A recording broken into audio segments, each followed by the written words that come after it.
Guys, magluto pag manok guys. Ito noon. Nagdagan ang pagloy at kahan sa dagloy at halang-halang. Hindi man pa pwede mo gamit o sili kaya may mga bata nga guys.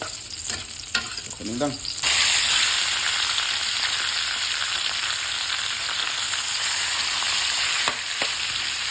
Ito na natin ito ngayon guys.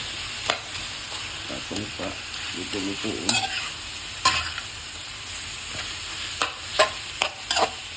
Ito sa Tacloban. Kaya na guys, kumukulo na guys. May lang lagyan natin ng gata. Sunod na natin ito. Kaya na guys, di colores ito yung ating lutong manok. Meron ng green, yellowish, saka reddish mixture of colors. Okay guys, time to gata-gata na guys. Buhos lang gata.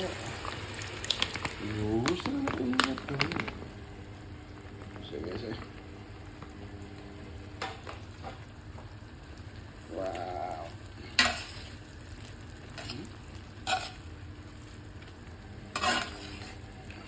Natin ang tubig dahil sobrang piso. So, yan na siya guys.